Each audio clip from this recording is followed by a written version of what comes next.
പാദപൂജ വിവാദത്തിന് പിന്നാലെ ആലപ്പുഴയിൽ CPIM BJP രാഷ്ട്രീയ പോര്. പാദപൂജ നടന്ന നൂറനാട് എടപ്പോൺ വിവേകാനന്ദ വിദ്യാപീഠത്തിന് മുന്നിൽ പ്രകോപന മുദ്രാവാക്യങ്ങളുമായി ഇരുവിഭാഗവും രംഗത്തെത്തി. സ്കൂളിലേക്ക് നാളെ മാർച്ച് നടത്തുമെന്ന് ഡിവൈഎഫ്ഐയും AISFും അറിയിച്ചു. സ്കൂളുകളുടെ മറവിൽ RSS സ്ലീപ്പർ സെല്ലുകൾ പ്രവർത്തിക്കുന്നുവെന്ന് KSU ആരോപിച്ചു. വിദ്യാർത്ഥികളെ പാദപൂജയ്ക്ക് നിർബന്ധിതരാക്കിയ സംഭവത്തിൽ അന്വേഷണം ആവശ്യപ്പെട്ട് മുഖ്യമന്ത്രി പിണറായി വിജയന് KSU പരാതിയും നൽകി. അശ്വിൻ പാലാഴിയും സലീം മാലിക്കും ചേരുന്നുണ്ട്. അശ്വിനിലേക്ക് ആദ്യം. അശ്വിന് ഏതെങ്കിലും തരത്തിൽ ഇപ്പോൾ വലിയ പ്രകോപന മുദ്രാവാക്യങ്ങളുടെ ഒക്കെ പശ്ചാത്തലത്തിൽ സംഘർഷമുണ്ടാവാതിരിക്കാനുള്ള മുന്നൊരുക്കങ്ങളുണ്ടോ അശ്വിൻ?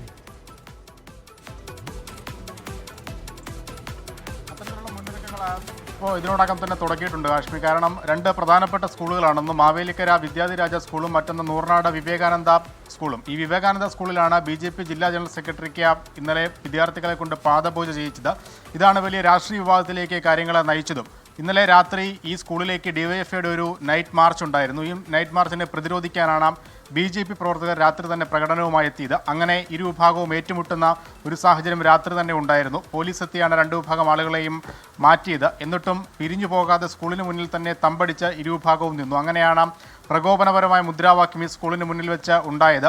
എന്തായാലും നാളെയാണ് പ്രധാനപ്പെട്ട ദിവസം. ഇടതു വിദ്യാർത്ഥി യുവജന സംഘടനകൾ ഒന്നടങ്കം ഈ സ്കൂളുകളിലേക്ക് മാർച്ച് ചെയ്യുകയാണ് രാവിലെ.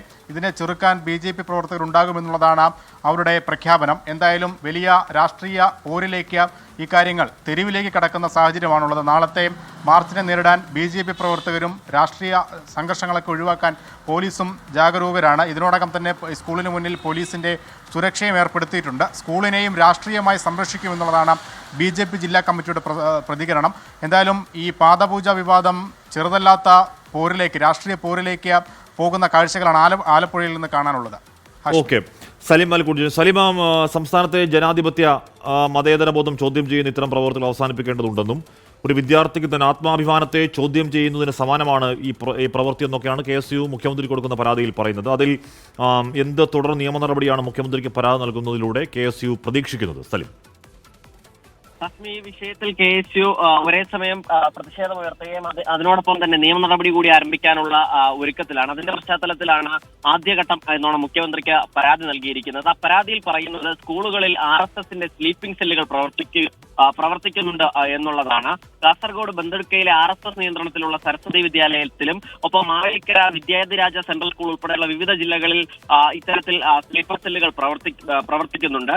ഈ സംഭവം, ഈ പാദപൂജയ്ക്ക് വിദ്യാർത്ഥികളെ നിർബന്ധിതരാക്കിയ സംഭവം സാക്ഷര കേരളത്തിന് അപമാനമാണ് എന്നും ഒരു വിദ്യാർത്ഥിക്ക് തന്റെ ആത്മാഭിമാനത്തെ ചോദ്യം ചെയ്യുന്നതിന് സമാനമായ പ്രവൃത്തിയാണ് ഇതുമായി ബന്ധപ്പെട്ടുണ്ടായത് എന്നും ഈ കത്തിൽ ചൂണ്ടിക്കാണിക്കുന്നു. അതുകൊണ്ട് തന്നെ എത്രയും വേഗം ഇത്തരം പ്രവൃത്തികൾ അവസാനിപ്പിക്കാനായുള്ള നടപടികൾ സ്വീകരിക്കണമെന്നും മുഖ്യമന്ത്രിക്ക് നൽകിയ പരാതിയിൽ KSU ചൂണ്ടിക്കാണിക്കുന്നുണ്ട്. ഹാഷ്മി.